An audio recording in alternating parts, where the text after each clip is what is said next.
Alors, la médiation, je vais traiter de la médiation et du rôle de médiateur, de l'aspect de la communication en médiation. Alors, tout d'abord, il est évident que se séparer comme couple, c'est jamais et ce ne sera jamais une décision facile.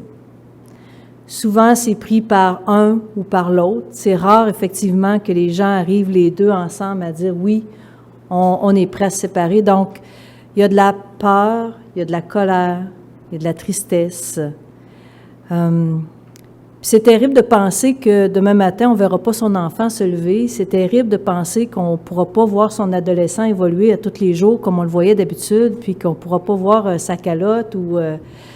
puis qu'on ne pourra peut-être pas assister au premier pas de notre bébé. C'est terrible de voir tout ça. Puis nous, les médiatrices, on voit aussi de plus en plus les gens arriver tôt en médiation avec des jeunes bébés, des femmes enceintes, des carrosses.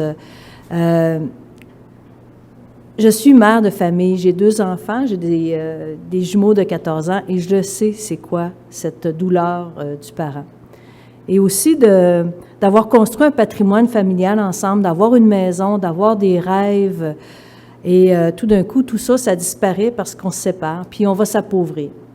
Donc, ce n'est jamais facile. Mais pourtant, et malgré cette tempête émotionnelle que je dirais, il faut quand même tenter de communiquer. Communiquer pourquoi? Pour nous-mêmes en premier lieu, comme adultes, comme parents, puis aussi pour nos enfants, surtout pour nos enfants, pour pas les impliquer dans ce conflit. Ils ne veulent pas être impliqués. Je pense que les dessins crient de ça. On ne veut pas de votre conflit. On ne veut rien savoir de votre conflit. On ne veut pas être inquiété par celui-ci. Donc, je dis souvent des parents qui vivent ça avec beaucoup de tristesse, je leur dis, vous savez, c'est peut-être pas le modèle que vous vouliez donner à vos enfants, mais maintenant, vous avez une chance incroyable de donner un autre modèle. Un modèle de communication, de collaboration, de faire équipe ensemble. Et ma collègue qui va me suivre va vous expliquer comment faire équipe ensemble. Donc, je ne vais pas rentrer dans ces détails, je vais plutôt rentrer dans parler du rôle du médiateur. Puis aussi, parents, faire équipe ensemble, ça veut dire choisir un chemin de paix. Un chemin de paix pour soi et pour nos enfants, bien sûr. Mais peut-être que parmi vous, si vous êtes déplacés en cette journée, en cette soirée un peu pas évidente, et que ceux qui prennent la peine d'écouter sur le web, mais vous vivez une situation difficile, vous dites, c'est impossible, je ne serai jamais capable d'y parler, je ne veux rien savoir, j'ai vu trop de colère moi-même, ça ne sera pas possible. Vous pouvez penser que c'est un pari, la communication, puis que vous pouvez être inquiet de ne pas réussir ce pari. Moi, je vous dirais, gardez espoir. Gardez espoir. Nous, les médiateurs, on est là pour ça. On est là pour vous aider. OK? Puis ça y va pas à pas. Pas à pas, on réussit. Et le premier pas, c'est de venir en médiation. Puis le premier pas, vous le faites, vous êtes en train de le faire ce soir, c'est d'être ici. Le premier pas, c'est qu'il y a des gens qui vont regarder, qui vont se poser des questions, qui vont venir nous rencontrer puis qu'on va répondre. C'est déjà le premier pas. Et je vais vous parler maintenant plus précisément de certains points du médiateur, de la médiation. Mais tout d'abord, la médiation, qu'est-ce que c'est? C'est un processus de résolution des conflits. Ce n'est pas une thérapie.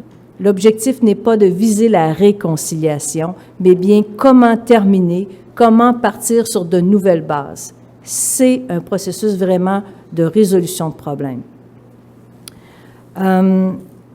Et au cours de la médiation, puis on va aborder différents aspects, évidemment, je pense au partage des biens, aux pensions alimentaires pour les enfants, pensions alimentaires entre conjoints, évidemment, garde des enfants, plan d'action parentale, dont ma collègue va vous parler plus tard. Donc, c'est beaucoup de points qu'on va aborder en médiation.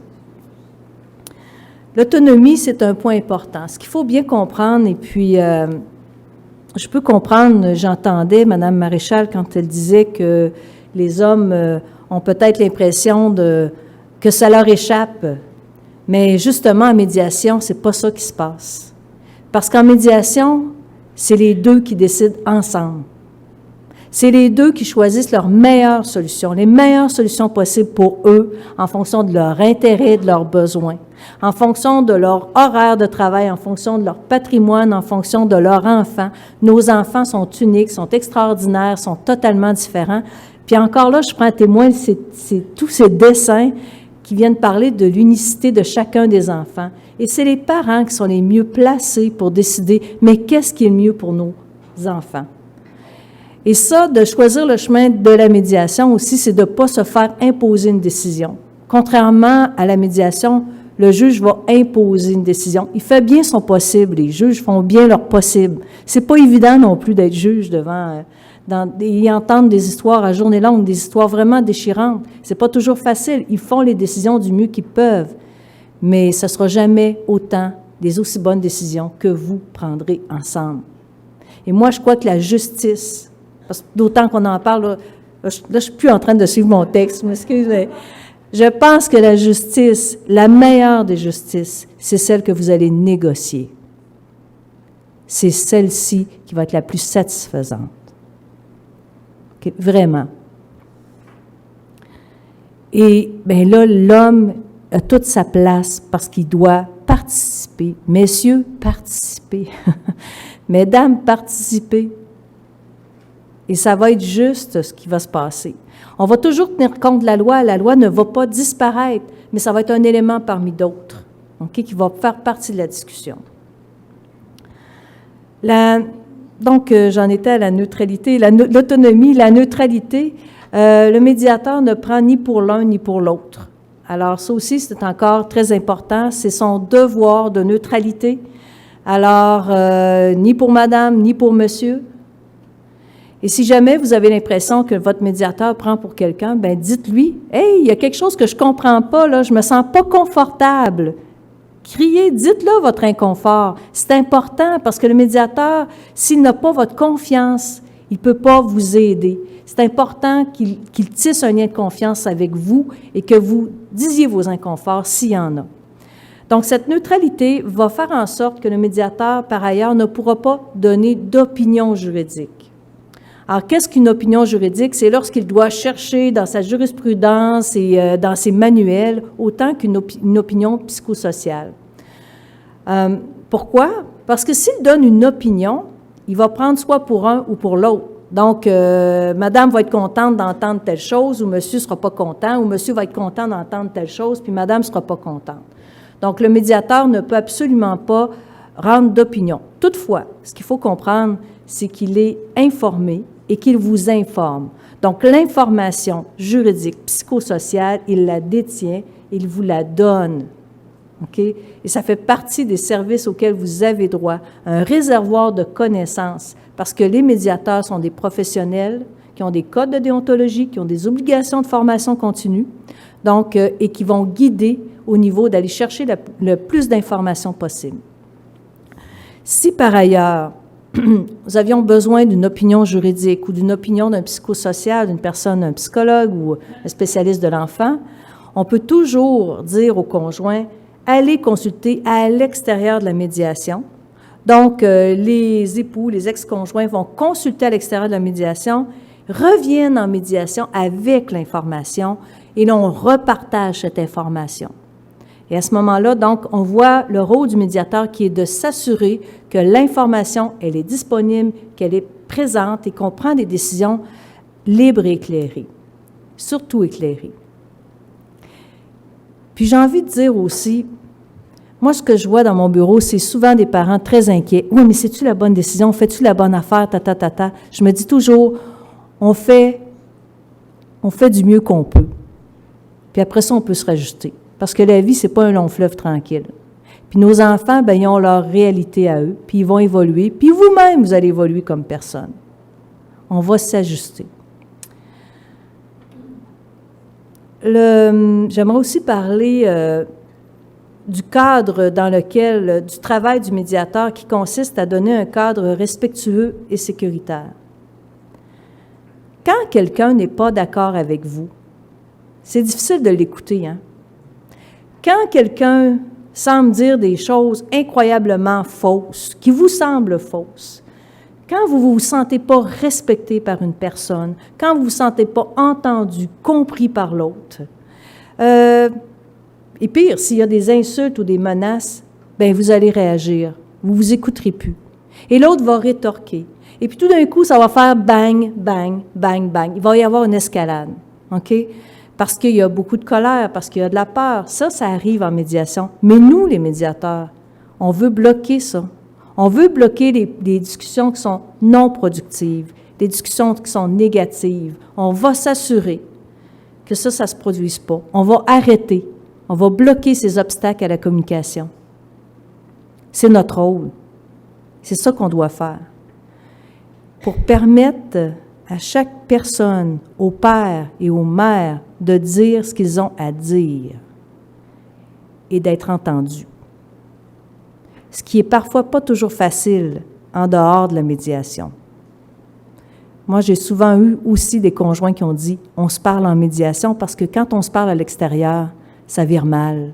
Mais ici, on sait que ça va bien aller. Donc, c'est un lieu sécuritaire, respectueux, un lieu d'expression. Je dis « oui, vous avez le droit de vous exprimer, mais vous avez aussi, j'ai entendu, personne, on parlait avant de vous rencontrer, vous avez le droit, mais vous avez aussi le devoir d'entendre l'autre. » Ça aussi, c'est important. Parce que vous pensez peut-être que vous avez raison. Sûrement, dans votre vision du monde, vous avez raison. Mais je peux vous dire une chose, l'autre pense la même affaire. Lui aussi, elle aussi, pense qu'elle a raison. Alors, c'est ça la nature même du conflit. Tout le monde pense qu'ils ont raison. Je vais vous parler aussi, d'un autre aspect qu'on fait. J'ai toujours dit ça, j'enseigne la médiation. Je disais, vous savez, c'est curieux, parce que même si on parle le français, on ne se comprend pas. Nous, le rôle du médiateur, je trouve que c'est beaucoup aussi un rôle de traducteur. On traduit quoi? On traduit en demande. On traduit des blâmes, des reproches en questionnement ou en « vous avez peur ». Par exemple, une mère qui dirait « j'ai peur qu'il manque ci, j'ai peur pour mon enfant », tout ça. « Ah oui, vous avez peur, parfait. Expliquez-moi, d'où vient votre peur? Quels sont les faits? Sur quoi elle est basée cette peur, cette inquiétude? » Je ne dis pas que vous n'avez pas raison d'avoir peur, c'est pas ça que je veux comprendre. Un exemple de blâme ou de reproche, « c'est ma maison, si tu viens, appelle-moi d'avance. » Ah, bien ça, c'est un cri qui vient dire à quelque part, « Bien pour vous, madame, c'est important d'avoir une intimité, un espace pour vous. » Donc, ce qui peut être pour moi, je suis le père de ces enfants-là, hein, puis j'ai autant de droits que toi, hein? Ah, OK, pour vous, monsieur, c'est important, la connexion avec votre lien avec votre enfant. C'est important pour vous, votre rôle de père. Mais je vous dis que quand on traduit ça autrement, on rend la communication recevable. On fait en sorte que c'est recevable et que l'autre peut entendre. Parce qu'aussi, ça vient du médiateur. C'est le médiateur qui vient parler. Alors, c'est comme si, ça vient du médiateur, ça vient pas de l'autre, et tout d'un coup, j'ai comme un peu plus d'ouverture à entendre, via le médiateur, un message qui va se rendre. Ça fait partie de notre travail, cette traduction entre les gens. Il y a une chose que je voudrais surtout pas oublier. Je parlais de la neutralité du médiateur, mais ce que je veux aussi parler, c'est que nous avons à cœur, bien sûr, l'intérêt des enfants. Et beaucoup de médiateurs, je travaille avec beaucoup de médiateurs depuis longtemps, et tous me disent, tu sais, ce qui est le fun dans notre travail, c'est qu'on sent qu'on peut faire une différence. On sent que pour des enfants, on peut être là, puis on peut avoir aidé cette famille à traverser une crise. Parce que c'est une crise. C'est une crise. C'est vraiment un des éléments les plus stressants, hein? Perdre son emploi, divorcer, perdre un enfant, un décès d'un enfant, c'est dans les facteurs de stress les plus élevés. Il ne faut jamais oublier ça. Oubliez jamais ça, parce que je pense que des fois, on oublie comment l'humain est placé dans des situations tellement difficiles, tellement stressantes, puis il devient difficile. Mais les personnes ont un fond de bonté. Les gens, la nature humaine, elle est bonne et compatissante. Oublions jamais ça non plus. Puis il y a aussi une autre chose, savez-vous que le cerveau humain, et là je suis en train de sortir complètement de mon discours, mais bon, Je pense que c'est intéressant de le savoir. Le cerveau humain est construit de telle sorte qu'il retient beaucoup plus le négatif que le positif. On est fait comme ça, question de survie. Donc, on va se rappeler du négatif. Curieux, j'ai vécu 10 ans avec un homme et tout d'un coup, je me rappelle juste la dernière année qui a été très mal. Bizarre, mais pendant 9 ans, il était extraordinaire, magnifique, beau, sensationnel, surtout s'il sortait de la douche. Mais là, non, mais je blague, mais tout ça, tout d'un coup, c'est balayé. Tout ça, tout d'un coup, c'est juste les derniers irritants qui restent, que c'est dommage, que c'est dommage.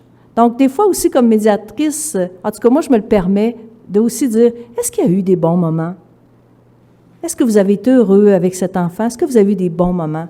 Et puis, c'est rare que les gens n'ont pas eu des bons moments. C'est bien rare. Bon, alors, je vais finir sur, en fait, notre rôle, c'est vraiment d'y aller pas à pas avec les parents. Je vous disais, quand j'ai commencé, le plus difficile, c'est le premier pas. Alors, le plus difficile, ça va être peut-être de prendre le rendez-vous avec le médiateur, mais une fois que vous allez être là, vous allez le rencontrer. Et puis, lui, il va vous guider. OK, première rencontre, on fait connaissance, on prend de l'information, on s'établit un plan de match. Après ça, qu'est-ce qu'on va parler de la prochaine rencontre? Quelle information on a besoin? Etc., etc.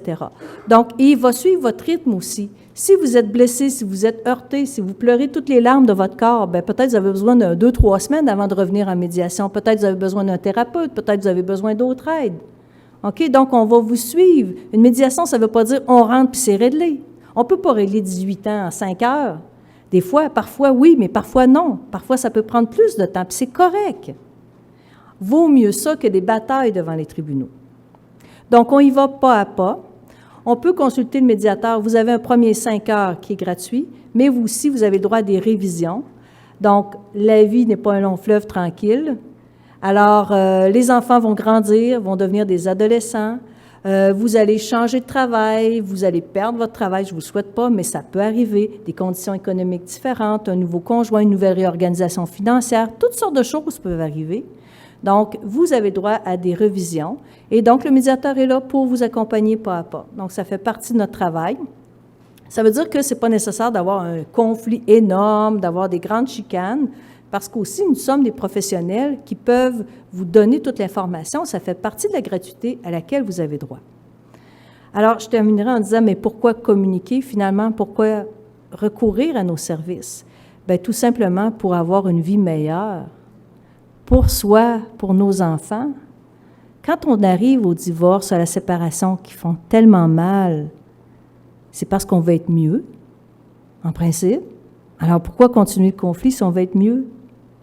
C'est une question qu'on a à se poser, c'est notre responsabilité. Donc, pourquoi communiquer, pourquoi se donner cette tâche pour être mieux pour nos enfants? Puis je vous dirais que partout au Québec, moi, j'ai rencontré les médiateurs. Ce sont des gens de cœur, des gens de passion, des professionnels qui sont là pour vous aider. Alors, n'hésitez pas à communiquer avec eux. Alors, sur ça, je vous remercie beaucoup. Merci.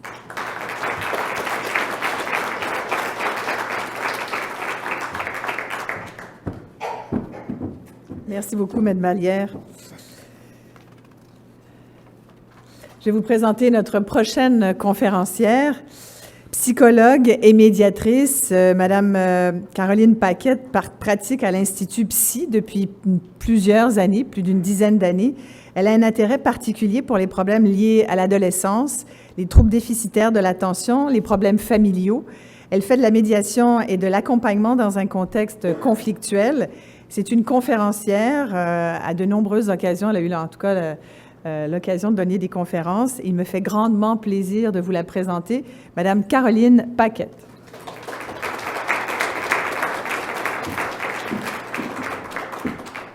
Bonsoir, merci d'être là. Je vais vous parler de comment communiquer. Ce ne sera pas long, alors je suis là. On a beaucoup parlé de la médiation, mais tout ce qui suit, comment on va faire ça, comment on va s'y prendre. Les gens qui vivent ensemble, qui ont des enfants, ont établi une forme de routine, de façon de faire. Par exemple, on rentre du travail, puis on va se parler des enfants, on va se parler de notre journée. Mais quand on ne vit plus dans la même maison, cet échange-là sur comment ça a été à l'école, comment ça a été à la garderie, puis le petit bobo du petit dernier, on n'a plus cette routine-là pour s'en parler. Il faut construire une nouvelle façon de faire. C'est un gros défi. Puis quand la rupture arrive, c'est pas toujours facile avec les émotions puis tout ce qui se place là-dedans. On va essayer de développer une communication qu'on va appeler fonctionnelle. L'objectif, c'est pas que l'autre parent devienne notre meilleur ami. Tant mieux si ça arrive, mais c'est pas ça qu'on vise. Une communication fonctionnelle, c'est quand on va être capable d'écouter l'autre, de se respecter, de se faire confiance et de prendre des décisions ensemble. Quand c'était présent pendant que les gens faisaient vie commune, souvent on va traverser une période assez houleuse dans les années qui vont suivre la séparation, mais les bases devraient tranquillement reprendre leur place, puis la communication fonctionnelle devrait se réinstaller tranquillement. Si on a besoin d'aide, tout ça, c'est possible. Mais quand c'était déjà difficile avant de se séparer, par exemple, il y en avait un qui prenait toutes les décisions, il y en avait un qui était très, très absent de la maison et donc l'autre se sentait débordé ou pas impliqué dans les discussions, ou quand il y avait d'importants conflits, c'est pas parce qu'on se sépare que, comme par magie, ces choses-là vont se régler. Des fois, c'est plus facile après, mais il faut quand même pas se faire d'illusions. C'est souvent pas évident, puis il va falloir travailler pour y arriver. À ce moment-là, on peut aller chercher l'aide d'un médiateur, l'aide d'un thérapeute, d'un travailleur social, pas rester tout seul là-dedans, parce que les gens vont souffrir, mais ceux qui vont le plus souffrir, ce sont les enfants. Et d'un autre côté, si on fait cet investissement-là et qu'on priorise la communication puis la relation de coparentalité, c'est le plus grand investissement qu'on peut faire pour le développement de notre enfant. Comment on va faire ça, communiquer? Chaque famille, chaque parent a sa façon de faire. Il y en a, j'ai vu des gens qui se séparaient, qui décidaient que régulièrement, ils allaient aller prendre un petit café ensemble, qu'ils vont se parler. C'est merveilleux. C'est pas toujours comme ça. Des fois, il y en a qui vont dire « Parfait, nous autres, on se téléphone, ça va bien, on se parle. Parfait, allons-y. » Il y en a d'autres qui disent « Non, nous, là, quand on se parle, ça va pas bien. On s'envoie des courriels, ça suffit. » Bon, il se passe quelque chose, bravo. Ou on fonctionne avec des textos. On va étudier chacune de ces façons de faire-là. Il y a une règle qui est importante de respecter pour que ça fonctionne, c'est que cette communication-là doit être centrée sur les besoins des enfants. Reconstruire la façon de communiquer. Des fois, quand on était en couple, on était des amis, on se parlait du travail, de ce qu'on sent, tout ça. Si on veut préserver une bonne relation de coparentalité, il faut refaire le cadre de cette communication-là et autant que possible, surtout au début, se concentrer sur les enfants, éviter de s'égarer sur toutes sortes de choses et surtout être prudent. Parce que dans cette période de douleur, de souffrance, ce qu'on va détruire, on va devoir le reconstruire. Et plus on va détruire de choses, et plus on va avoir de travail de reconstruction à faire. Donc, c'est important d'y penser. Si on a besoin de se défouler, c'est peut-être pas nécessairement envers l'autre parent qu'on devrait crier notre rage, notre colère, notre peine. On pourrait se tourner, par exemple, vers notre thérapeute, vers notre meilleur ami, ou vers un bon papier, ou vers un bon gym. Ça pourrait être des bonnes solutions plutôt que de frapper dans l'autre personne verbalement, je l'entends. Alors, une fois qu'on a dit, bon, je veux communiquer avec mon coparent, OK, on a dit, on veut se centrer sur les besoins des enfants, maintenant, comment on va faire? Idéalement, si on peut se parler au moins une fois par semaine, la veille où les enfants vont changer de domicile, si on change plus souvent, c'est pas très, très long ni très compliqué, cette discussion-là. C'est le parent, normalement, qui est avec les enfants qui va appeler l'autre. Il s'assure que les enfants sont couchés, c'est tranquille, parfait. Mon nouveau chum, ma nouvelle blonde n'est pas à côté pour faire de l'interférence puis venir faire des messages en arrière, ce qui va irriter l'autre puis que ça va faire que la discussion va tourner au vinaigre. Je suis dans un coin tranquille. Je me suis même pris des notes avant d'appeler. Je commence en parlant d'un bon coup de chacun de mes enfants. Parce qu'il n'y a personne d'autre sur la Terre avec qui je vais pouvoir partager ces informations-là puis qui va aussi bien comprendre que le papa ou la maman de mon enfant. Et ça va déjà mettre la table pour avoir une discussion qui risque d'être positive. Puis après, si je suis soucieux ou soucieuse du développement de l'estime de soi de mes enfants, quand mes enfants vont entendre « Papa m'a dit que ça avait bien été dans tes devoirs. Hey, maman m'a dit que tu étais rendu bon ou bonne pour faire ramasser dans ta chambre. » C'est très, très, très puissant pour que le comportement revienne dans les prochaines semaines. Un jour, il y a une jeune fille, moi je fais beaucoup de thérapie, une jeune fille, jeune femme, début vingtaine, qui me dit « C'est bizarre, aussitôt que je sais que mes parents vont se parler, j'ai mal au ventre. » Ah, ouais. Comment ça se fait donc que vous avez mal au ventre comme ça? Puis là, on a essayé de voir, mais ça a été quoi les expériences de communication qu'ils ont eues, vos parents, ensemble? Et là, on s'est rendu compte que depuis qu'elle était tout petite, à chaque fois que ses parents se parlaient, c'est parce qu'elle n'avait pas eu un bon bulletin, parce qu'elle avait fait des bêtises, parce qu'elle n'avait pas respecté les consignes, et parce que donc, il n'y avait pas eu cet échange-là autour des bons coups de cette jeune femme-là, puis elle était devenue stressée de les voir se parler. Donc, une fois qu'on a passé les bons coups, on se fait un petit compte-rendu. Bon, ça va comment à l'école, travaux, armèdes, ces petites choses-là, on passe le point. Comment ça va le comportement? Hey, c'est-tu important de se parler de ça? Sais-tu le petit dernier, là, il mange pas tellement bien. Ah ouais, chez nous non plus. Comment tu fais ça? Ah, moi, j'ai trouvé une méthode. Ah, ben je vais essayer ça, tiens, c'est une bonne idée. Ah, ou j'ai essayé ça, ça n'a pas fonctionné. Donc, ce petit échange-là permet, ça ne veut pas dire qu'on va contrôler ce qui se passe chez l'autre, ni qu'on est obligé de faire la même affaire, mais comme on a affaire avec le même enfant, ça se pourrait qu'on puisse s'entraider. On va aussi parler de la discipline. J'arrive à un moment donné, j'ai une mère qui m'appelle, elle est inquiète, elle ne reconnaît plus le père, ça fait quelques mois qu'ils sont séparés. Elle pense qu'il est devenu violent, elle pense appeler la DPJ. Son petit garçon, il a dit, « Maman, papa, il m'a pris par le bas très, très fort, puis il m'a dit, « Je veux plus que tu cours. » Elle dit, là, il n'est plus pareil depuis qu'il est avec sa nouvelle blonde, ils n'ont plus le droit de bouger, les enfants, c'est épouvantable. On arrive en médiation, je demande à monsieur, on peut-tu discuter de ce qui s'est passé avec l'enfant? On était dans le stationnement du centre d'achat, puis là, il est parti à courir, il y avait une voiture qui s'en venait, je lui ai dit d'arrêter de courir, je l'ai ramassé par le bras pour pas qu'il se fasse écraser. Ces gens-là, ils se sont parlé, on a pu régler cette situation. Je ne vous dis pas qu'il n'y a pas de la violence puis que ça n'existe pas, mais des fois, le fait de s'en parler, ça permet de mettre les choses en perspective puis de comprendre s'il y a eu une intervention un peu brusque, bien, qu'est-ce qui s'est passé, puis de pouvoir revenir puis d'être cohérent là-dedans. On va aussi se parler de qu'est-ce qu'il y a à faire, qu'est-ce qu'il faut acheter, si le printemps qui s'en vient, les habits de neige, ces trucs-là, on va échanger de cette façon-là. Supposons que le petit 10 minutes, là, ça ne fonctionne pas. Bien, un courriel régulier, ça peut aller. On va se donner ces informations-là, on donne de l'info, on pose des questions.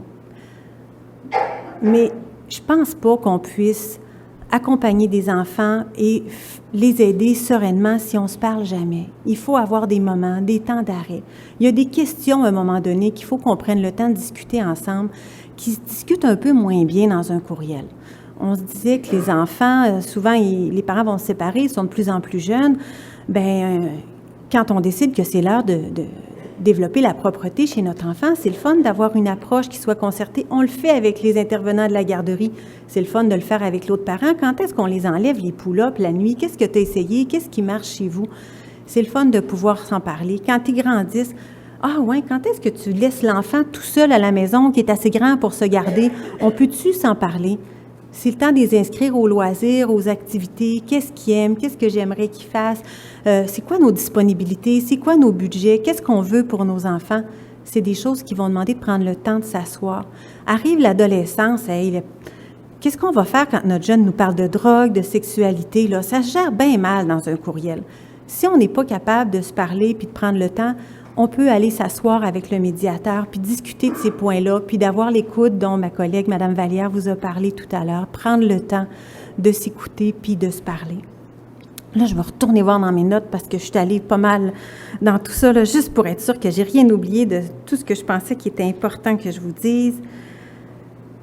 Orienter vers les enfants. Ah oui. Qu'est-ce qui se passe? Quand est-ce que ça se met à aller mal? Bien oui, évidemment, ça peut arriver. Je pense que le conflit qui s'installe, là, c'est un peu comme un cancer. Le cancer, on ne le voit pas vraiment arriver. Il s'installe dans le corps, les métastases se mettent à grossir, puis à se répandre un peu partout, puis plus on va le prendre de bonne heure, puis plus le traitement va faire effet. Bien, le conflit, il s'installe d'une façon tout aussi insidieuse. On se met à penser que l'autre est de mauvaise foi, qui est méchant, qui nous veut du mal, puis là, on se met à faire des plans, puis à vouloir se venger, puis se défouler, puis à faire des reproches. Et là, ça construit des choses comme ça. Et c'est là que l'enfant qu'on entend crier ici est dans sa grande souffrance. C'est là qu'on se retrouve un 24 décembre, et j'ai entendu ça, avec un enfant à qui on dit « Qu'est-ce que tu as demandé au Père Noël? » et qui dit « J'y ai demandé que mes parents arrêtent de chicaner. » On peut tout éviter ça si on prend la peine de se parler puis de s'écouter. Comment on va faire? Ah, oui, c'est vrai, ça, je voulais vous en parler, c'est important. Les fameux transferts. Les parents, ils veulent bien faire. Souvent, au début, quand on le sait, hein, on est averti, on évite des fois de faire des erreurs. Vous pouvez vous servir de l'expérience des autres, puis des fois, le médiateur, il sert à ça, vous partagez cette expérience-là. Des fois, les parents disent « Ah, ben j'y dirais ça quand j'irai porter les enfants avec les valises, là, que pour dans 2 semaines, ça fonctionne pas, il faut changer l'horaire. » Des fois, ça peut bien se passer, des fois, ça peut être plus tendu, mais il ne faut pas oublier que le moment du transfert pour l'enfant, il va quitter un parent, il sait qu'il risque de s'ennuyer, ça ne tente pas trop parce qu'il était bien, puis il est content d'aller voir l'autre parent. Fait que là, il vit toutes sortes de grosses émotions intenses dans son petit corps avec les ressources qu'il a pour composer avec ça. Et là, il n'y a pas besoin qu'on y ajoute en plus, là, ils vont-tu chicaner, là? Qu'est-ce qui va se passer?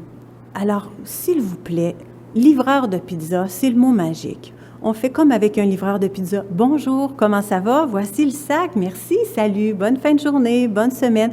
Tu regarderas, je t'ai envoyé un courriel, je t'ai envoyé un message, on pourra se parler plus tard. » Ça, c'est l'idéal pour les transitions, pour les enfants. C'est un beau cadeau à leur faire. Même si c'est difficile, ça vaut la peine de prendre tout son courage pour réussir à faire ce geste-là. Finalement, qu'est-ce qu'on veut en arriver à faire? On veut en arriver à avoir des parents qui sont capables de mettre en pratique dans leur coparentalité les règles de civisme, de politesse et de gentillesse qu'ils demandent d'avoir à leurs enfants, qui soient capables de se dire merci, merci d'avoir pris soin des enfants, merci d'avoir pris congé pour être avec le petit parce qu'il a été malade la semaine passée. Ça vaut la peine d'être encore capable de se dire des belles choses comme ça. Alors, je vous souhaite bonne chance dans vos projets.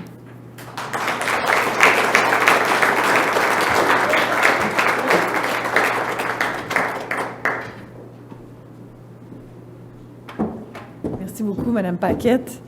Là, je pense qu'on en est arrivé au moment de notre soirée où Maître Verreault va venir me rejoindre, peut-être avec les questions qui auront été récupérées de ceux qui nous suivent via le web.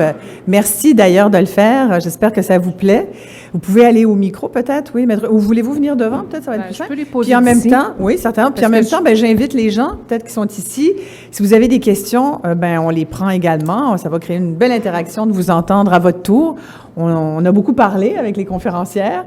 J'espère que ça va susciter chez vous quelques questions. Maître Verreault, si vous voulez commencer peut-être avec une question de... Oui, les gens sur le web sont très, très actifs. C'est vrai, c'est bien. Alors, combien coûte une rencontre avec un médiateur, puis combien de temps ça dure, puis comment je fais pour régler ça vite, vite, vite, puis pas trop cher? Combien de temps ça dure, puis comment ça coûte, puis... C'est ça. On veut faire ça vite. Et quand ça fait mal, on veut régler vite, c'est clair. Je dirais ça en partant. Vous avez droit à 5 heures, excusez-moi, vous avez droit à 5 heures de médiation subventionnée. Est-ce réaliste de penser qu'on peut régler en 5 heures? Mais je pense que ma collègue l'a dit, si c'était une situation qui était très houleuse et très conflictuelle, il ne faut pas penser qu'on va régler un dossier en 5 heures. Alors, dans un dossier, et si aussi le médiateur doit être très interventionniste, par exemple, comme séparer les couteaux, les fourchettes, puis que le couple est même pas habilité à séparer les couteaux, les fourchettes, bien, ça va être encore plus long. Moi, j'ose pas dire de temps, mais j'aimerais ça t'entendre, Caroline. Ah ouais, dis ton affaire. Je pense En moyenne, il y a des gens qui vont régler leurs affaires en 5 heures, effectivement, ceux pour qui ça va bien, mais ça va souvent déborder. Quand ça déborde, la question, c'est combien ça coûte. Donc, ça coûte 110 $ de l'heure. Généralement, les gens vont le payer moitié-moitié, sauf si on pris une entente autre qui pourrait, par exemple, être de le payer au prorata. Mais ça peut faire partie de l'entente dont on va discuter en médiation. Et donc, c'est extrêmement variable, le nombre de rencontres. On peut-tu régler ça vite? Si les deux sont rendus à la même place, puis tout le monde est prêt, puis tout le monde s'entend, ça peut aller très vite, mais c'est pas ça la vraie vie. Est-ce que ça arrive qu'il y en a un qui paye un peu plus que l'autre? Bien sûr. Oui, ça peut arriver. S'ils s'entendent, bien sûr. Puis aussi, ce que je veux dire, c'est que la finalité de la médiation, c'est de rédiger un résumé des ententes. Donc, il y a tout le travail qu'on fait en médiation avec les conjoints en présence, mais on peut faire des calculs, aussi on doit faire des calculs, on fait de la rédaction à l'extérieur des rencontres de médiation, donc il y a aussi ce temps de rédaction qui parfois peut prendre 2 heures à lui seul.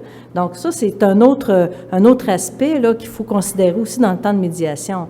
Donc c'est très variable de couple à l'autre, je dirais. On ne peut pas donner d'heures plus juste que ça, là. Bon, je ne veux pas prendre toute la place, je vous en donne juste 2 comme ça. J'ai 2 questions. Comment un médiateur peut régler des vieilles chicanes de couple? Et la deuxième, ma conjointe fait du harcèlement psychologique, je ne sais plus quoi faire, elle m'empêche de voir mes enfants. OK. Une à la fois. Tu prends laquelle? Harcèlement psychologique, je suis une spécialiste là-dedans. On met beaucoup de choses là-dedans. Alors, il faut faire attention. J'aurais envie de dire faire attention, mais si c'est vraiment du harcèlement, bien écoutez, il y a des recours judiciaires, là, il y a des plaintes aux criminels qui peuvent se faire. Si on parle vraiment d'un harcèlement pur et dur, genre téléphoner, péter les pneus d'auto, faire du vandalisme, je ne sais pas, là, mais là, c'est vraiment grave et c'est criminel dans ce cas-ci, mais je mets toujours... Est-ce que le harcèlement psychologique passe forcément par de la violence? Le fait, par exemple, d'interdire à l'autre parent de voir ses enfants, est-ce que c'est pas une forme de harcèlement psychologique? Non. Je pose la question. Non. Moi, je ne mettrais pas ça sur ce thème-là. Mais du harcèlement psychologique, c'est de la violence. Être harcelé, c'est être agressé à quelque part. Mais c'est quelque chose qu'en médiation familiale, c'est rare qu'on va utiliser ces termes-là. Là, je vais passer la parole à la psychologue. Là. Go! Si j'utilise l'approche qu'on va utiliser en médiation, c'est que ce monsieur-là, il a besoin d'être respecté probablement. Il a besoin qu'on respecte ses limites, qu'on respecte son espace. Donc, il a besoin d'être entendu dans ce besoin-là et il a besoin d'un endroit. Il peut le demander, tant mieux. S'il l'a fait, probablement qu'il n'a pas été entendu. Il peut le faire en médiation. Il peut le faire aussi avec l'aide d'un avocat si ça ne fonctionne pas. Mais oui, il a simplement besoin d'avoir cet espace-là. Puis là, le diagnostic de harcèlement, écoutez, je pense pas que j'ai assez d'informations pour pouvoir poser un diagnostic pareil. Je vais me garder une petite gêne. L'autre partie de la question, là, elle m'a échappé. Les vieilles chicanes de couple. Les vieilles chicanes de couple, ça n'a pas sa place en médiation. Si vous voulez régler ça, allez en thérapie de couple. Monsieur Saint-Père, que vous allez voir demain, allez voir. Puis les gens que j'ai eus en médiation, qui avaient fait des thérapies de couple préalablement, ils réussissent bien leur séparation parce qu'ils ont appris déjà des bases de communication, ils ont réglé leurs vieilles affaires et ils sont rendus là quand ils arrivent. Donc, ça peut être une option pour régler les vieilles chicanes, mais en médiation, on les prend au moment où la décision est prise, puis on s'en va vers l'avant, vers un plan d'action. C'est pas là qu'on va aller faire nos vieilles brassées. C'est pas une thérapie de couple. Non, c'est ça. J'ai envie de dire aussi, on vit pas dans le passé. Ça sert à quoi de ressasser le passé? Peut-être qu'on ne réglera jamais cette chicane-là. Et puis, so what? On s'en va par en avant? C'est ça qu'on fait en médiation. On amène les gens ici maintenant, puis on s'en va par en avant. C'est là qu'on a du pouvoir, pas dans le passé. Est-ce qu'il y aurait des questions parmi vous? Monsieur, là. Oui. Voulez-vous venir au micro, peut-être? Ah, ben c'est bon. Je pense qu'on a parlé de 5 heures de Ah, excusez-moi, on me dit que ça serait important que tout le monde puisse vous entendre, incluant les gens qui nous suivent sur le web. Si ça vous ennuie pas, merci.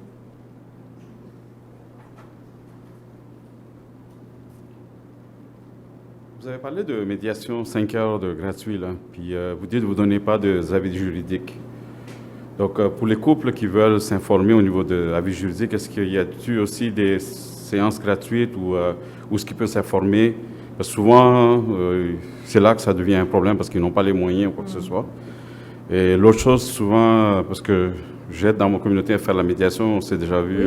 Bien sûr. Donc, et aussi, l'autre problème qu'on a, c'est que souvent, qui ont besoin d'aide, qui ont le legal aid, comme on dit, là, si une partie est déjà là, le deuxième ne peut pas aller. Donc, c'est tous des conflits contractuels là-dedans. Donc, je ne sais pas comment on peut s'en sortir avec ça. Si on peut entendre de votre part. Ben, au niveau juridique, il y a l'aide juridique, si les gens n'ont vraiment pas les moyens. Je sais que certaines cliniques où des avocats font du bénévolat, hein, Violaine, es-tu au courant?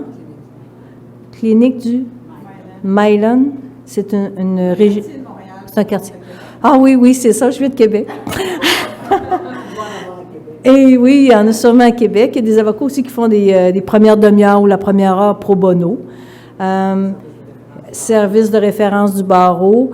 C'est sûr qu'il y a des coûts liés à avoir des opinions juridiques. En même temps, il y a des avocats qui chargent de tous les tarifs. Hein? Je veux dire, il y a des tarifs, des avocats qui travaillent à 100, 125, puis il y en a qui travaillent à 300, puis 400, puis 500 $. Donc, il faut se renseigner aussi. Il faut demander c'est quoi le tarif avant de commencer. Il faut aussi ramasser son information. Si on veut être clair et concis, je pense qu'il y a moyen aussi d'avoir une consultation juridique, puis d'être bien préparé, puis d'avoir bien pris les faits, l'information et tout ça et tout ça. Donc, oui, il n'y a pas moyen bien de faire autrement, là. Et c'est pour ça qu'on invite à venir en médiation aussi quelque part. Il y a un élément de la question que vous avez posée que je trouve vraiment intéressant et qui a été relevé justement à mon émission d'hier avec Mme Fillon. C'était le cas justement de quelqu'un qui disait, moi, ma conjointe, elle a accès à l'aide juridique, mais moi pas. Et donc, parce qu'elle a accès à l'aide juridique, mais ça pourrait être un homme, il se trouve qu'elle peut aller voir un avocat d'aide juridique, mais moi, je n'ai pas les moyens d'aller payer un avocat, donc je préférerais la médiation. Donc, comment on peut arriver à convaincre quelqu'un d'aller en médiation quand la route pour aller vers une aide juridique est déjà plutôt tentante? Comment on peut faire pour inciter l'autre à aller en médiation? Mais ça pourrait être plus large que ça, dans le fond. Ouais. Comment faire pour convaincre l'autre d'aller en médiation s'il ne veut rien savoir parce qu'il y a toutes sortes d'avantages? Je pense que de parler des enfants, c'est tellement important. Parce que là, on parle d'argent. Oui, on parle d'argent, mais souvent, c'est relié aussi, souvent, ça peut être relié aux enfants ou à la garde des enfants. Mais quand on se rend compte de comment les enfants peuvent souffrir à l'intérieur d'une guerre, c'est d'aller toucher le cœur de la mère ou du père qui reçoit l'aide juridique. Puis, même si on a de l'aide juridique, là, c'est pas drôle d'aller se battre devant un tribunal. Puis c'est pas drôle de vivre du stress. Puis on sait pas ce qui va se passer. Puis est-ce que vous tenez tant que ça, ce que votre enfant soit obligé de subir je dis subir. Je dis peut-être un mauvais mot, là, mais vivre une expertise psychosociale. Donc, c'est de faire réfléchir la personne qui ne veut pas procéder par médiation, c'est de la faire réfléchir sur les conséquences de la bataille. C'est ce que je dirais, moi. Donc, même si ça te semble gratuit, c'est juste un aspect. Parce qu'il y a tout l'autre aspect qui coûte encore beaucoup plus cher. Puis là, on parle d'un coût de stress, de santé pour et hypothéquer notre enfant pour les 10 prochaines années. Caroline? Bien, une des façons de faire, ça peut être de proposer d'aller au moins à une première rencontre. Moi, avec mes enfants, je fonctionne comme ça. Il faut qu'ils goûtent, qu'ils prennent au moins une bouchée pour voir s'ils aiment ça ou s'ils n'aiment pas ça. Donc, on peut appliquer ça à la médiation, qu'ils viennent goûter, qu'ils viennent essayer une rencontre. Puis, si ça convient vraiment pas, bien, ils pourront peut-être retourner voir l'avocat, mais peut-être qu'ils vont se rendre compte que finalement, ça pourrait être intéressant. Donc, je propose de goûter. Oui, puis ça me fait penser, il y a les 2h30 de séance au palais de justice aussi. 7h30 tout à l'heure. Mais 2h30 plus 5, ça fait 7h30. Que c'est gratuit. Non, vous n'étiez pas... donc, ils peuvent aller au palais de justice sur les séances de coparentalité, d'explication de ce que c'est la médiation, et ils ne sont même pas obligés d'y aller ensemble. Bon, c'est-tu merveilleux? Par contre, il faut qu'ils prennent un rendez-vous. Donc, on a vraiment des médiateurs expérimentés. Et peut-être la personne qui ne veut pas aller en médiation, c'est parce qu'elle ne comprend pas la médiation, qu'elle ne comprend pas les bienfaits de tout ça. Donc, ça pourrait être intéressant. Voilà.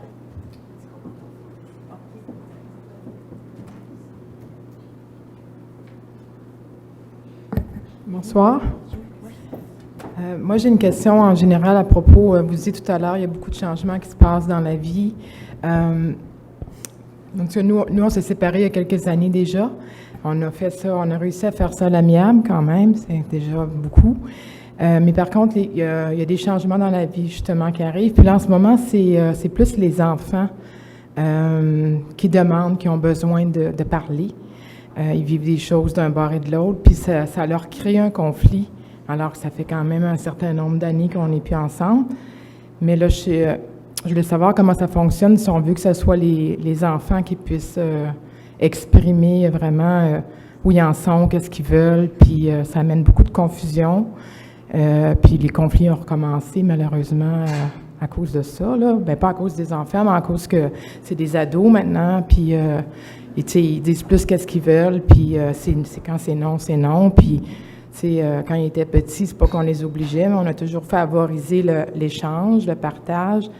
Puis là, bien, tout est rompu, là, tout est cassé comme si on venait de se séparer, c'est que c'est dommage. Avez-vous déjà eu accès à la médiation ou ce serait la première fois? Non, on avait fait la médiation quand on s'est séparés.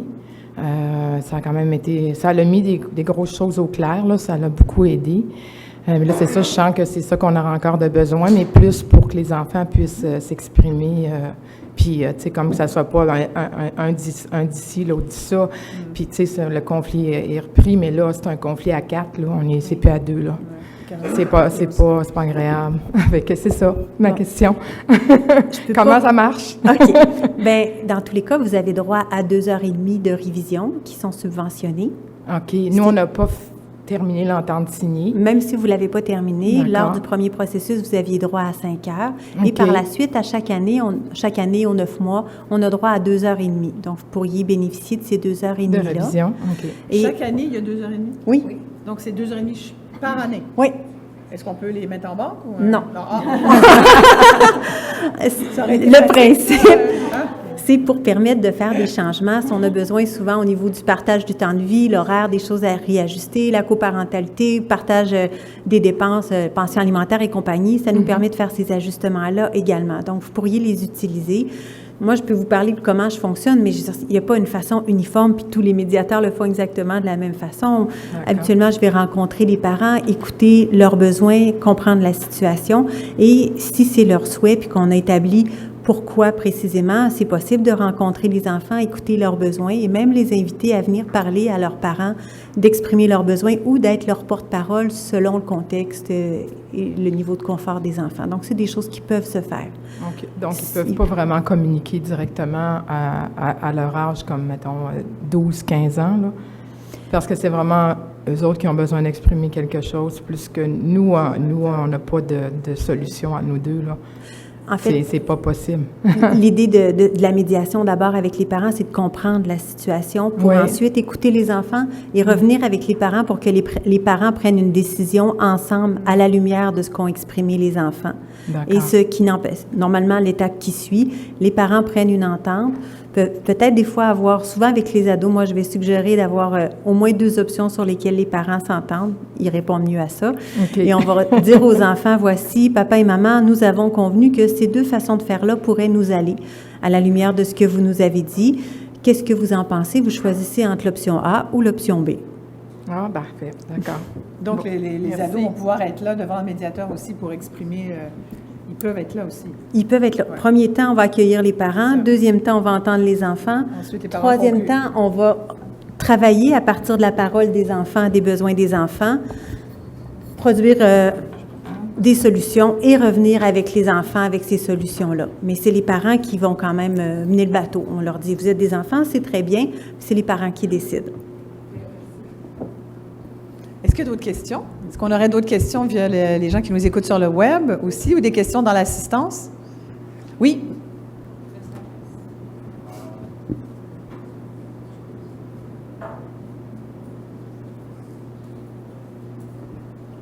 Bonsoir. Bonsoir, monsieur. J'ai simplement une petite question. Chaque numéro de téléphone de Bagot, c'est psychologique, conseillère d'orientation et Bagot de Québec. Est-ce qu'il y a une différence entre les médiateurs de chacun? Selon la formation de base, Est-ce qu'il y a une différence entre la médiation si on choisit le psychologue ou si on choisit le Bagot? C'est une question très intéressante. Donc, on est plusieurs professionnels au Québec qui peuvent être médiateurs. Donc, il y a les avocats, les notaires, les psychologues, les travailleurs sociaux, les psychothérapeutes, les psychoéducateurs. J'en ai-tu perdu? Les animateurs? Ah, les conseillers en orientation, les animatrices. Non, mais on aimerait ça. Donc, donc ces gens-là ont un code de déontologie, font partie d'un ordre professionnel. Et ils sont obligés.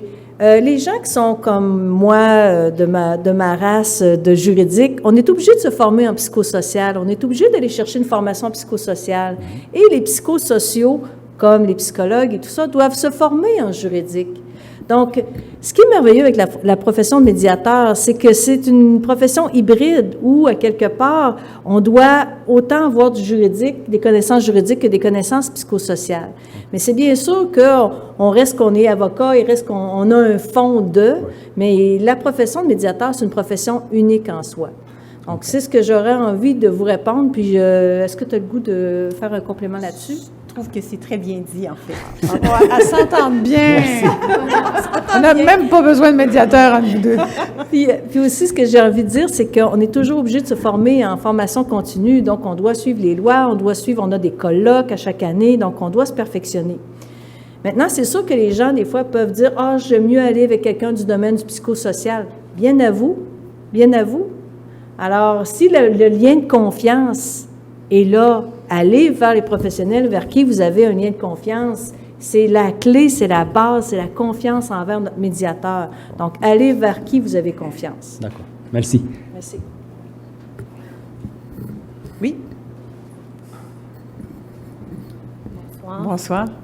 Écoutez, moi, ça fait juste 30 jours que mon conjoint m'a quitté.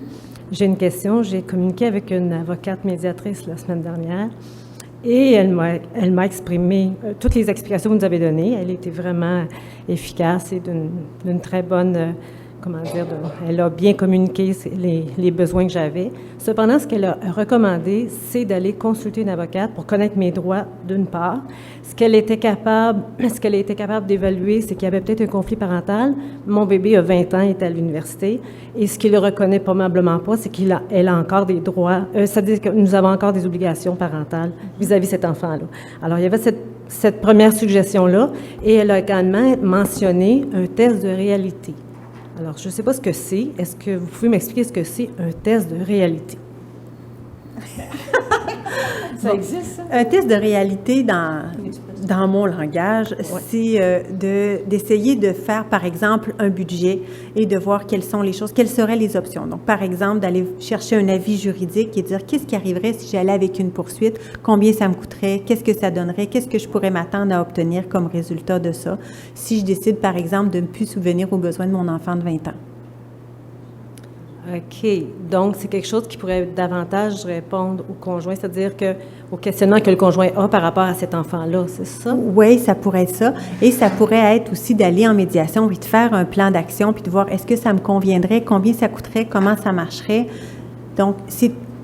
OK, je résume.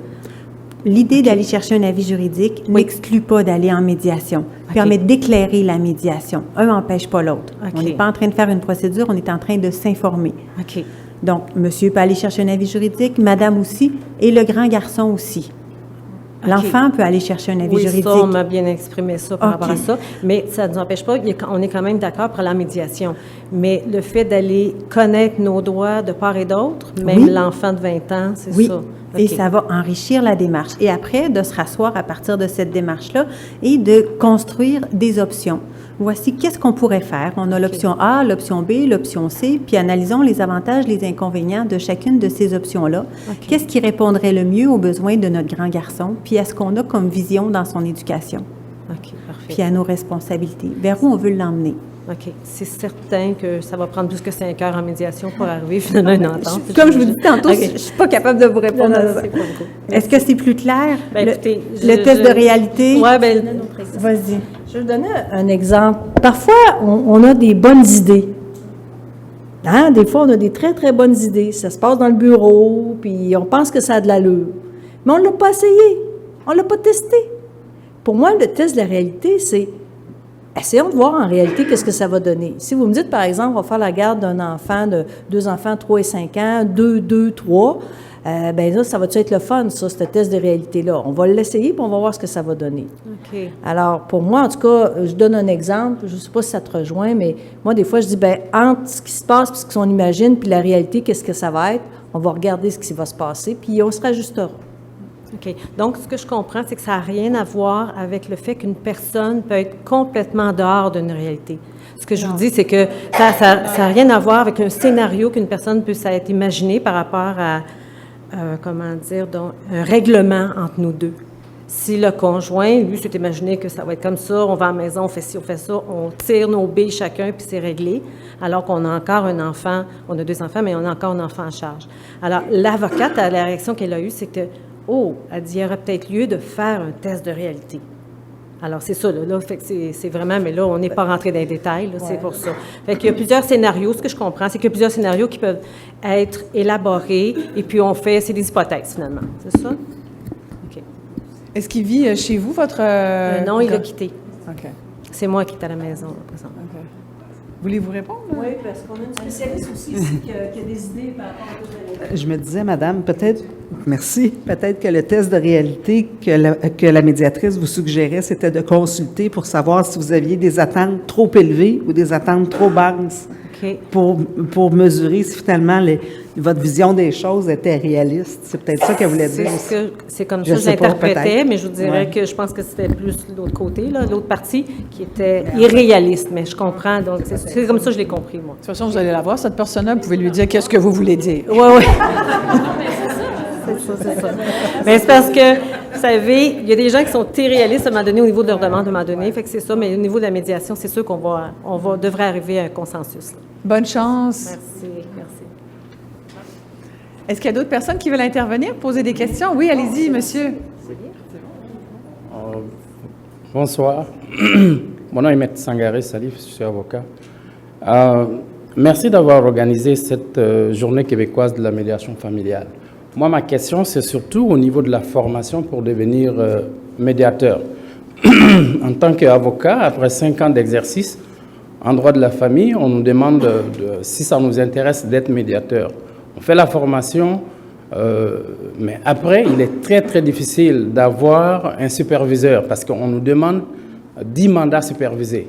J'ai fait la formation avec bon nombre de confrères, mais à la date d'aujourd'hui, on a fait pas mal d'appels, mais c'est très, très difficile d'avoir un superviseur pour terminer et être accrédité comme médiateur. Donc, je veux savoir qu'est-ce que l'association de la médiation familiale au Québec a à offrir dans ces cas-là pour nous aider à terminer et à devenir des médiateurs accrédités. Je vous remercie. C'est peut-être une question pour vous, Diane, ouais. Avez-vous entendu la question? Oui, mais pas toute la question parce qu'il y avait quelqu'un d'autre en arrière qui m'interpellait. Effectivement, il y a une liste de superviseurs. Donc, la liste de superviseurs pour les avocats est sur le site web du barreau. 10 mandats supervisés, effectivement, parce que quand on commence, on a besoin d'avoir comme un mentor. C'était quoi sa dernière question? De trouver du superviseur. Écoutez, appelez-moi demain, je vais vous envoyer la liste. Oui, j'ai déjà la liste. J'ai fait pas mal d'appels. On me dit, oui, vous savez, entre nous, confrères, oui, on va vous rappeler. Mais ça fait un an et demi, je cherche des superviseurs, on n'en trouve pas. Ça, c'est une réalité. On Appelez-moi va demain. vous en trouver un. Inquiétez-vous pas. Vous avez bien fait de venir. Oui. Il y avait un autre monsieur qui est derrière. Qui avait une question. Bonjour, monsieur, allez-y.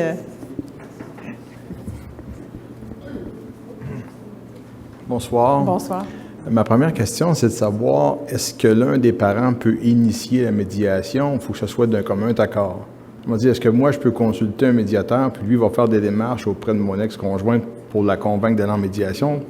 S'il n'y a pas de communication, ou presque pas de communication, il faut vraiment passer par le processus légal. Ça, c'est ma première question.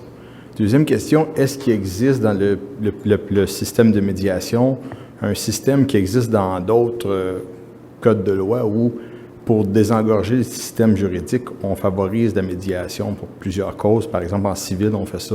Lorsque deux parties sont un contre l'autre, pour désengorger le système de justice, on les envoie en médiation forcée. Ouais. Donc, est-ce que ça existe aussi au niveau du droit familial? Ça, c'est ma deuxième question. Parfait. Donc, comment amener l'autre à aller en médiation? Je vais compléter. Parce qu'il y a différentes pratiques puis différentes écoles de pensée par rapport à ça. Je vous dirais que nous, à Québec, parce que je fais partie du centre de médiation IRIS, quand un conjoint nous appelle puis nous dit « Je veux aller en médiation, pouvez-vous appeler ma conjointe? » On dit « Écoutez, c'est la première entente que vous avez à prendre, à demander à madame de venir en médiation, suggérez-lui de venir en médiation. » Parce que si j'appelle madame pour lui dire, puis de la persuader qu'elle vienne en médiation, c'est très dangereux pour ma neutralité, mon impartialité. Alors, nous, on est mais nous, c'est notre pratique au Centre de médiation IRIS. Je sais que ça peut être, je sais qu'il y a d'autres médiateurs qui vont accepter d'appeler l'autre conjoint, puis peut-être dans les conflits à haute teneur, je ne sais pas. Donc, moi, oui. Alors, allez, je laisse le micro à Caroline. ma pratique correspond à celle-là également. Jamais je vais solliciter quelqu'un pour venir en médiation. Par exemple, si un parent qui voudrait venir en médiation, l'autre parent a tendance à refuser, parfois, il y en a qui vont utiliser le recours à un avocat pour demander, envoyer une lettre recommandée pour demander à l'autre personne de se présenter en médiation, sans quoi il va devoir entreprendre une procédure. Fait que ça, c'est pas mal le plus loin que je connaisse. Là. Avez-vous Puis des je vois trucs pour Lorraine, là. Veux-tu convaincre? compléter Lorraine? À Montréal, oui, parce qu'à Québec, c'est pas pareil, on le sait. C'est pas pareil comme à Montréal, comme dirait Monsieur le maire de Québec ou le maire de Montréal. Écoutez, je pense qu'on a chacun, moi je suis médiatrice ici à Montréal, mais on peut avoir différentes façons. Si vous m'appelez et vous me dites que vous voulez venir en médiation, peu importe la dame, je pense que la première tâche à faire, c'est qu'il faut que vous informiez l'autre que vous avez envie de venir en médiation.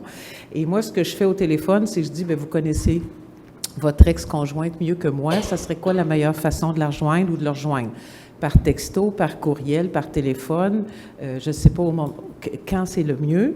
Maintenant, quel est le degré de conflit? Parce que s'il n'y a plus du tout de communication verbale, en principe, est-ce qu'il y a un moyen? Mais même encore là, dans les situations hautement conflictuelles, je vais jusqu'à dire par prudence, parce que les gens, j'ai eu des expériences, les gens disaient, bon, OK, je vais y envoyer un courriel.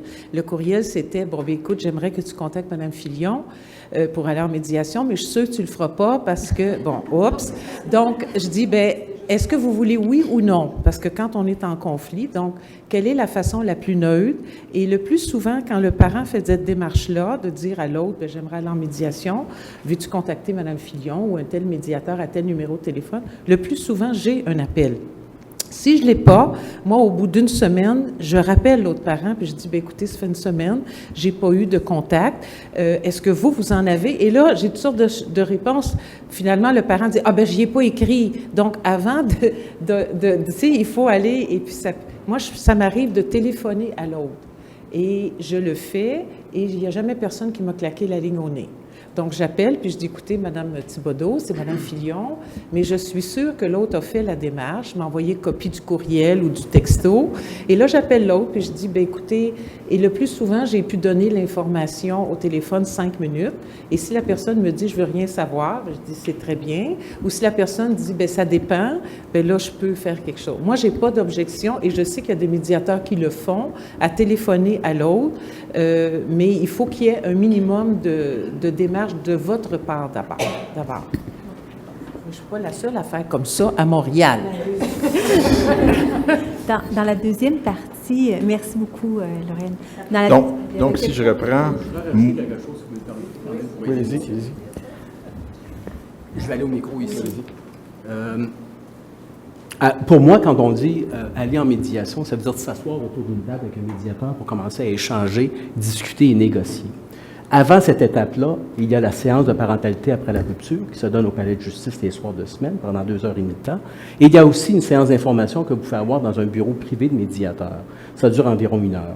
Donc, quand on lance le message « Je veux-tu aller en médiation », il se peut que la personne se dise « J'ai pas cet intérêt-là, je me braque dans mes positions, je ne veux pas aller en médiation négocier avec mon conjoint ou mon ex-conjoint ». Mais le but, c'est de s'asseoir pour aller chercher l'information et sensibiliser l'autre personne aux bienfaits de la médiation si elle est prête à y aller. Alors, c'est ça aussi qu'il faut prendre en considération, cette option d'aller à la séance d'information. D'accord? Pouvez-vous rappeler quand elle se... les séances sur la parentalité se donnent, les soirs de semaine à Montréal. Okay. Ils s'en donnent à Québec également. On va sur le site, sur un site... On va sur le site du ministère de la Justice, Médiation familiale. Il ne faut pas oublier également que c'est en visioconférence également. Donc, il y a d'autres palais de justice qui se greffent au palais de justice de Montréal ou de Québec pour ces soirées-là. Normalement, il y a 2, 3, 4 autres régions qui se joignent. Donc, c'est accessible à travers les 42 palais de justice et toutes les régions du Québec à ce moment-là. Donc, soit que les gens vont à une séance de parentalité après la rupture ensemble s'ils le veulent, mais pas nécessairement. Ils peuvent y aller chacun de leur côté à une date différente, ou qu'ils s'acceptent d'aller dans une séance d'information dans le bureau du médiateur qui dure environ 1 heure pour voir s'ils sont intéressés à entreprendre le processus de médiation, de négociation par la suite. Monsieur, merci beaucoup. Bienvenue. Monsieur demandait aussi, si je ne me trompe pas, vous disiez, est-ce que c'est possible d'être forcé à s'asseoir avec un médiateur? Est-ce qu'il y a moyen de forcer l'autre à s'asseoir? Est-ce qu'un juge peut le faire? Je pense qu'il y a... En fait, vous demandiez si c'était possible dans les autres matières civiles et commerciales, puis au Québec, quel était l'état ça du existe droit? dans les autres matières. Est-ce que ça existe en droit familial que la loi force les parties à se réunir en médiation plutôt de se rendre au bout d'un processus long et légal qui va engorger le système judiciaire? En fait, en matière civile et commerciale, il n'y a aucune obligation de s'asseoir en médiation. Maintenant, le Code de procédure civile est en train d'être modifié. En Ontario, oui, il y a eu une obligation, mais au Québec, on a fait le choix de pas ce choix d'obliger la médiation. Toutefois, le Code de procédure va être changé, puis ce qu'on va demander, c'est on va demander aux gens de considérer les méthodes alternatives, les méthodes de prévention de règlement des différends avant de s'adresser aux tribunaux. Donc, on va demander de considérer, mais on peut pas, on a fait le choix au Québec de ne pas obliger à la médiation. Comme en matière familiale, vous savez, ce qui est obligatoire, c'est la séance d'information. C'est ce qu'on a dit, ça, c'est vous êtes obligé d'aller en séance d'information, mais vous n'êtes pas obligé de faire la médiation. Je pense à d'autres tribunaux administratifs, comme par exemple la Commission des normes du travail. Il existe des mécanismes de médiation dans plusieurs tribunaux administratifs, la CSST, la CALP, mais c'est toujours volontaire. On offre toujours cette possibilité. Aussi, il y a les conférences de règlement à l'amiable. C'est de la médiation faite par des juges dans le cadre d'un litige civil ou commercial. Ça ne coûte rien puisque c'est le juge qui le fait, mais il invite les parties, ils ne sont pas obligés d'accepter la médiation judiciaire faite par un juge. Donc, le choix vraiment au Québec, ça a été de laisser la volonté des parties. Oui. Mais, par exemple, un couple qui se sépare, chacun a son avocat et se retrouve au tribunal, le juge, même là, ne peut pas dire « Retournez donc, allez donc en médiation, puis revenez me voir après ». Moi, j'avais compris que ça se faisait, ça. Oui, OK. Oui, Parce ça que se fait. Bon, ça vous disait qu'il faudra prendre un avocat, mais Non. vous avez quand même... Non, il ne faudra pas? Oui, ça se fait. Et dans ces cas-là, même si les gens ont déjà été en médiation, ils ont droit à 5 heures de médiation à nouveau. Et c'est pas impossible que le juge ait quand même donné une nouvelle date d'audition. Il dit « Allez travailler, faites un bout de chemin, faites vos devoirs, puis je vais vous réentendre, puis il va fixer une prochaine date. » C'est des choses. Mais ça, c'est quand les deux ont chacun leur avocat. Ça arrive, oui. Ils ont chacun leur avocat, puis ils peuvent même choisir un médiateur et ça va paraître au jugement. C'est ça qu'il y a ça. Donc, comme Madame disait tantôt, je peux m'introduire auprès d'un médiateur pour présenter ma cause, exemple, puis ce médiateur-là le mettre en copie conforme sur mes transmissions avec ma conjointe pour l'intéresser à aller vers la médiation plutôt que d'entrer dans un conflit.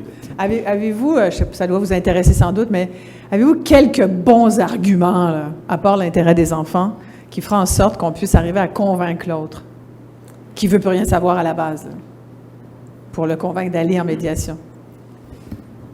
La rapidité. Ça, vous appeliez une question piège avant non. Mais la rapidité du processus. Ah, c'est bon, ça? La confidentialité. L'aspect financier, bien sûr. Prenez des notes, là. L'aspect financier, mais c'est sûr, bon, tantôt on parlait d'une personne, de l'aide juridique, puis une autre qui ne l'était pas, mais quand tout le monde met la main dans sa poche, oui, ça va vite. C'est un bon argument. Ça, c'est un bon argument. Puis, c'est très stressant pour... Mettons, on dit, on met de côté les enfants, là, mais pour soi-même, là, comme un adulte, je connais pas personne qui dit « Oh, je suis tellement content, j'ai un procès. Oh, je suis tellement heureuse. » Je me couche le soir, je pense même pas, ça me fait pas du sort d'estomac, rien. Le stress, c'est la pire des choses, hein, pour le corps, au niveau de la santé, tout ça, là. Effectivement. Donc, une réduction du cortisol, c'est bon? Oui. Et puis, l'aspect souplesse et créativité. Quand on est en médiation, il y a des cadres, il y a des lois, mais on peut être créatif, on peut faire du sur-mesure. Donc, d'avoir cette possibilité-là de faire une entente qui est sur mesure à partir des principes, à partir desquels on a vécu ensemble, ce qu'on a voulu transmettre comme valeur à nos enfants, comment on a construit notre vie de couple, puis de pouvoir avoir une continuité après la rupture, je pense que c'est un bon argument aussi. C'est tous des bons arguments que vous venez de nous donner. Merci beaucoup. Est-ce que ça vous éclaire un peu? Avez-vous un petit complément? J'avais une autre question, c'est que le service de médiation qui est offert peut être utilisé à n'importe quel moment au cours d'une rupture. Je veux dire, moi, ça fait 15 ans que je suis séparé. Puis là, je suis un peu dans la situation de la dame de tantôt. Mes enfants tombent à l'âge adulte, là. On va à l'école, on ne va pas à l'école, on prend une session sabbatique, on arrête. Là, il y a une pension alimentaire d'oreiller dans tout ça. Fait que c'est là qu'on aurait peut-être besoin d'une médiation pour rééquilibrer la situation. Fait que je me demandais si ça s'appliquait à ce moment-là, même si on n'en avait pas eu à l'origine. Bien sûr. Puis j'ai envie de dire que les jeunes adultes en devenir, ça fait beaucoup de discussions. C'est très intéressant. On les aime beaucoup, mais ils ne savent pas des fois toujours ce qu'ils veulent. Ils travaillent pas. Donc, c'est pas aussi simple que on calcule une pension alimentaire puis c'est réglé. Parce que là, il y a toutes sortes de facteurs qui rentrent en ligne de compte. C'est vraiment des beaux dossiers, ça, en médiation. Hein? C'est fun. Oui. Voyons, j'avais une idée, j'étais en train d'échapper. Ah oui, avec les jeunes adultes, pour avoir droit à la subvention, il faut avoir un enfant à charge, par contre. Si les enfants sont financièrement autonomes, on n'a plus droit aux séances subventionnées. Et puis, si on en a un qui est autonome, puis un qui est encore en charge... Ça marche! Pour l'un des parents, ça convient quand même. Une moitié, c'est pas bon, mais un, c'est bon. Puis le résultat de la médiation, au bout de la ligne, c'est pas un jugement comme tel. Donc, c'est une recommandation de jugement. Parce que quelque part, après ça, pour faire reviser la pension alimentaire au niveau de la loi sur les pensions alimentaires, ça prend un certain jugement. Si vous avez, en fait, oui, bien, c'est une question d'ordre juridique. En fait, l'objectif de la médiation, c'est le médiateur va rédiger un résumé des ententes qu'il est le seul à signer. Donc, ça n'a pas une obligation légale, ça n'a pas de force exécutoire, ça ne vient pas changer votre premier jugement. Si vous avez un jugement, vous avez de la perception automatique, par exemple, vous avez besoin d'un deuxième jugement pour aller changer ça. Parce que Revenu Québec, ce sont des exécutants, ils ne vont pas changer. Oui, même si vous vous entendez, même si vous envoyez un résumé des ententes, ça leur prend un jugement pour venir modifier la perception automatique. Si c'est le cas, ça, il faut aller chercher un autre jugement. Donc, on élimine l'aspect médiation dans un cas comme celui-là. Oui, mais là, maintenant, il y a un nouveau mécanisme qui s'appelle le SARPA. Donc, ça coûte pas mal moins cher pour faire reviser. Donc, s'il y a une entente, quand il y a une entente en médiation, c'est plus facile. Donc, dans un cas comme celui-là, la médiation ne serait pas utile, c'est ce que vous me dites, parce qu'au bout de la ligne, il n'y aura pas un jugement qui va aboutir à une révision. C'est pas tout à fait ça que j'ai dit. J'ai dit que le résumé des ententes, que s'il y a une entente, peut être après ça... j'imagine. Parce que, oui, vous pouvez après ça aller voir un avocat, faire des procédures par vous-même pour aller chercher un jugement. Mais c'est une base. Donc, souvent, les médiateurs, par exemple, ceux qui sont du domaine psychosocial, ne vont pas chercher des jugements. Donc, il y a d'autres collègues qui vont prendre les dossiers, les résumés des ententes des médiateurs, puis ils vont aller chercher l'aspect juridique. Donc, vous avez le droit à 5 heures, mais profitez-en, monsieur.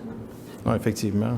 Mais la situation, Mme Maréchal l'expliquait un peu aussi, c'est que l'aide juridique va un peu à l'encontre de la médiation, parce que s'il y a un des deux parents qui a droit à l'aide juridique, à la limite, il se penche beaucoup plus vers cette option gratuite-là que vers l'option médiation gratuite. Hein? C'est pour ça qu'il faut un minimum de bonne foi, d'après ce que je comprends, pour aller en médiation. Oui. Un minimum.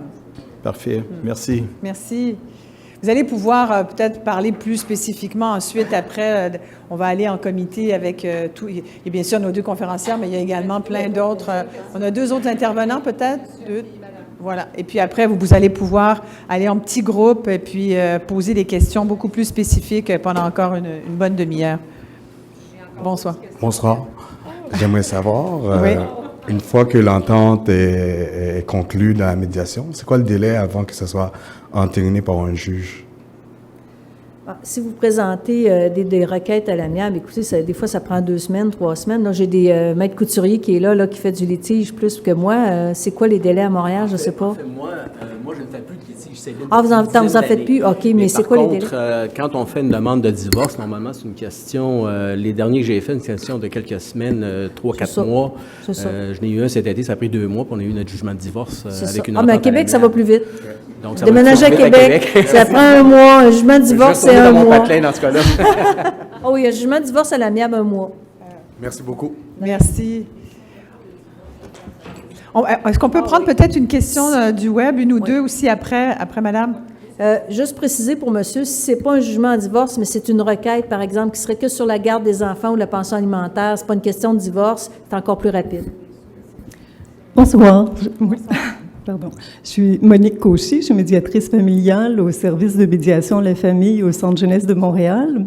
Et peut-être tout à l'heure, quand monsieur parlait si, par exemple, des parents peuvent être forcés à la médiation et tout ça, non, effectivement, là, puis on en a discuté, mais on a, nous, développé une collaboration étroite avec la direction de la protection de la jeunesse où des conflits importants de séparation dégénèrent en signalement au point où les enfants en deviennent très affectés.